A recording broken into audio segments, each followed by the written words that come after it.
leen di nuyu di leen ziar bu baax mbokk yi ñu bàyyi xel ci sans limite interrogation dellusiwaat comme ni ngeen ko xamee tey nag ñu ci ànd ak Ayoba Faye fas yéene taxaw ci li nga xamante ne mooy actualité yu mujj yi parti démocratique sénégalais tàmbale déterminé wu Amadou Ba la ñuy dégg en tout cas ci fédération bi doon àddu ni ki tey ni jàppale bi ci moom dinañ ci taxaw boole kook ñi am njàqare également ci processus électoral bi wala boog ci li ñu dëgmal élection yi nga xam te ñu ngi ko dëgmal di wax ay bureau fictif ak ca aju taxawaay bi su dee ni loolu am na gis nañu sax waa DGE ñoom génnee nañu ab bataaxal bu koy weddi jàpp ni li ñuy wax uute nag li am yooyu ak yeneen ci ay ponk incha allah dina ci taxaw gën ko faram-fàcce Ndeye Aram Touré mu ngi ak ñun moom it également fas yéene gunge ñu ci exercice bi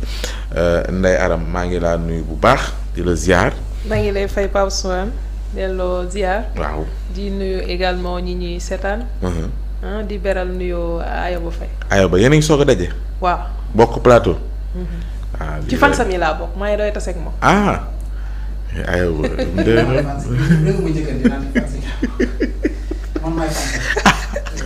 yéen a koy joxante mais nuyu naa la grand. maa ngi fay di am mbégte bu baax teew plateau bi. waxtaanee actualité bi ak yow ak sama fans sama idole. tooy. en tout cas ku ne faana moroomam waaw. oui exactement. pourquoi ñu bëgg indiwaat psychose boobu noonu ci bopp nit ñi que ni.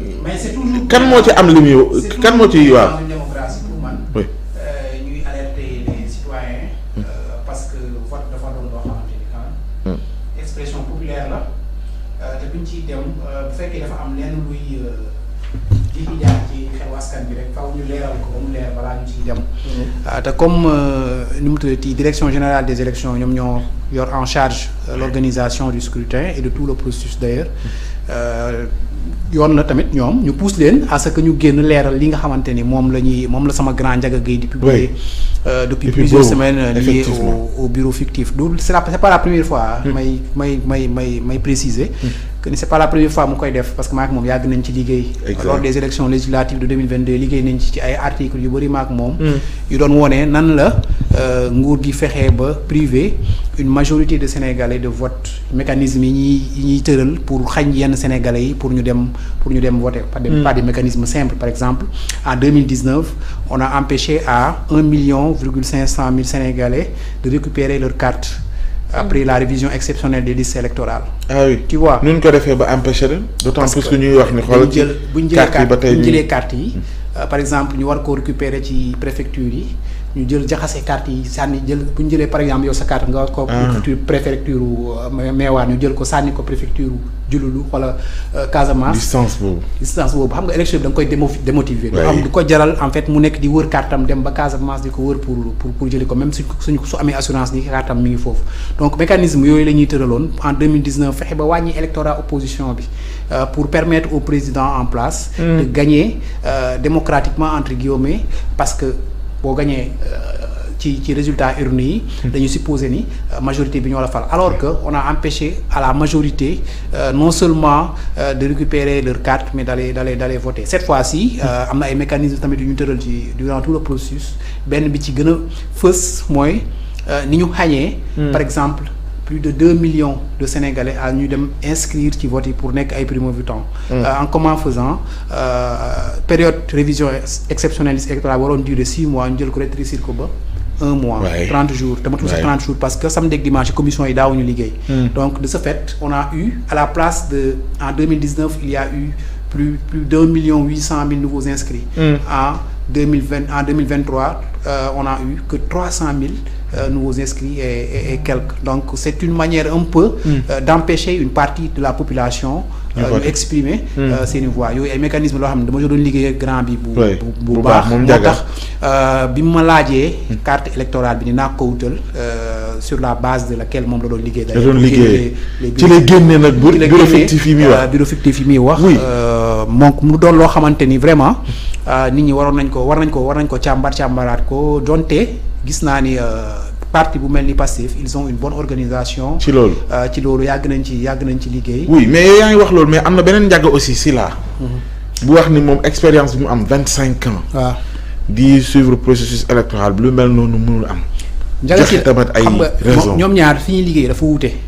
donte ñoom ñaar ñëpp ay experts électoral lañ. kii day liggéey sur le domaine technique du fichier. ak la carte électorale Ndiaga sur le cadre réglementaire lay liggéey faral di ëpp lu muy liggéey maanaam cadre loi bi lii la wax ci lii loi bi lii la wax fii loi bi constitution bi lii la wax code électoral bi lii la wax Ndiaga foofu lay ëpp li muy liggéey Ndiaga Gueye fi mu njëkk a liggéey ba pare comme pratique sur le terrain également li lay permettre ba mun yegg ci am ay bureau fictif yooyu yëpp indi na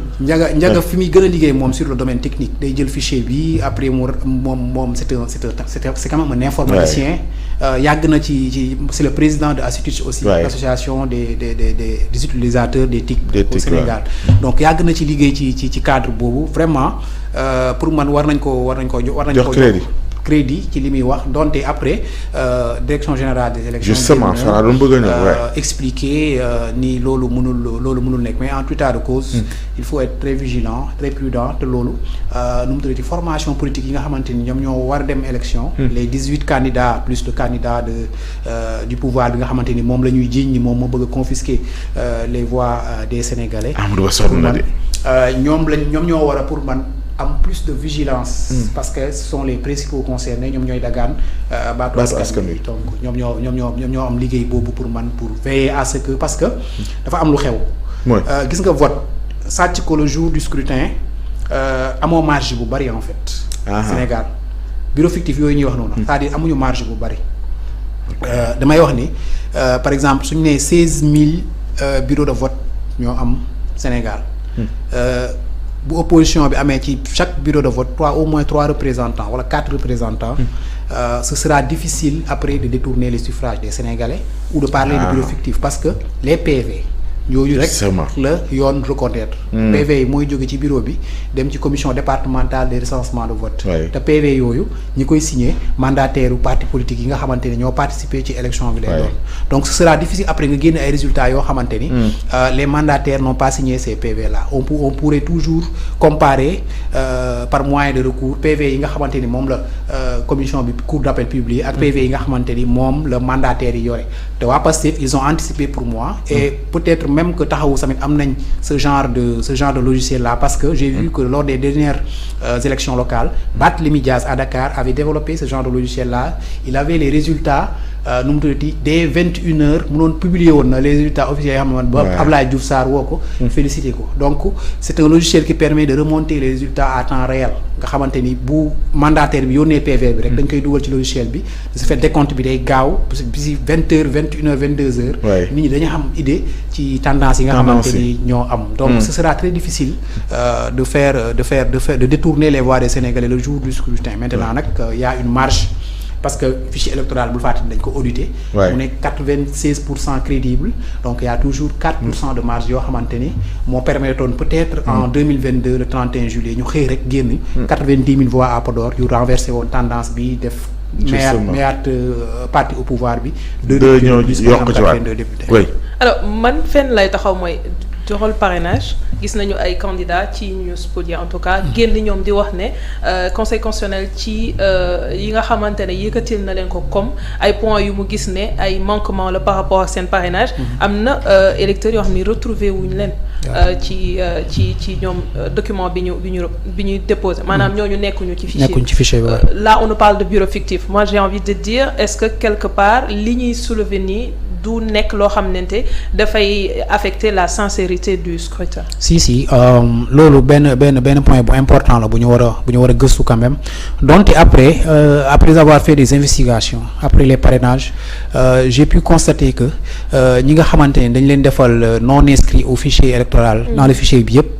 en fait dañu jumoon ci ay lettres te xam nga comme affaire bi affaire ordinateur la ak yooyu noonu par exemple suñu nee Ndeye Aram Touré sa carte d'identité bu nekkee aram bi amul te kiy relever tur yi def ci automatiquement fichier bi kii bi da koy rejeter donc yu ci bari néew ma yëpp noonu la mais yu ci bari daanaka yooyu la mais point bu am importance la bu ñu war a juguler ak li nga xamante ni mooy bureau fictif yi pour vraiment am une sincérité du scrutin. Est-ce que Ndiaga ginnaaw bi mu defee constat boobu noonu joxe na ay pistes yu ñuy def pour que loolu mu bañ a am. bon souvent moom dans ces textes du joxe day wax rek day woo opposition bi à ce que ñu dem au niveau de la DGE. ñu exiger leen à ce que ñu publier li nga xamante ni mooy la vraie carte électorale dans leur site parce qu'ils n'ont pas encore publié la vraie carte électorale dans leur site. donc ñu publier ko suñ ko publier léegi dinañ mën a sukkandiku peut-être ci carte électorale boobu pour vraiment xam lan mooy ban carte électorale moo fiable. parce que bu fekkee da nga jël carte électorale bi remettre ko au kii candidat ba pare nga yor beneen carte électorale boo xamante ni yow ci ngay liggéey après ça pose problème li doon transparence pour moi moo ñu jël véritable carte électorale bi publier ko sur le site ba mu accessible à tout le monde. ba ku nekk xam les 16 000 bureaux de vote fan la nekkee ak fan la nekkee. mais pour l'instant la carte électorale n'est disponible que pour les candidats et pour la DG qui travaille avec. lu tax ñu ciy gis tout le temps ombre Amadou Ba. mais Amadou Ba c'est le candidat du régime. Jusqu'à preuve du contraire. parce que moom le président choisi Aram mi ngi retard mais elle a raison aussi parce que jusqu'à présent gisoo président wàcc terrain bi di ko campagnal donc c'est le candidat du régime et nu mu tuddati nit ñi dañu jàpp ni il est minoritaire que mënul gagner élection bi au premier tour. donc il va faire des voies et moyens pour détourner les suffrages des Sénégalais pour pouvoir gagner, pour pouvoir annoncer en tout cas des résultats parce que moom xam nga ni ñamaloon nañu loolu ci élection locale yi 2016 xam nga 2017 bu mu génnee minuit déclaré ay résultats ni moo gagné Dakar force alors que les résultats voilà yi nga xamante tendance yi nga xamante ni ñoo kii woon donné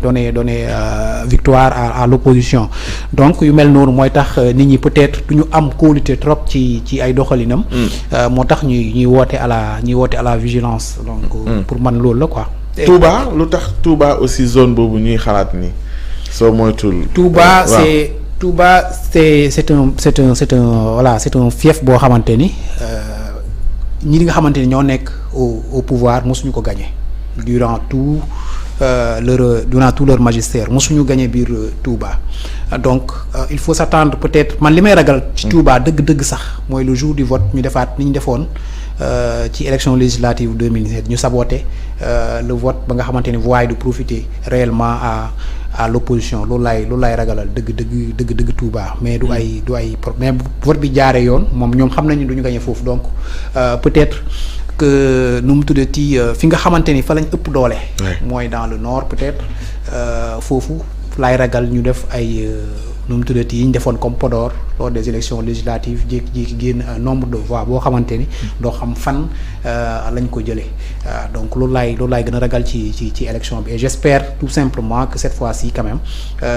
l'opposition dina yónnee ay mandataires yu doy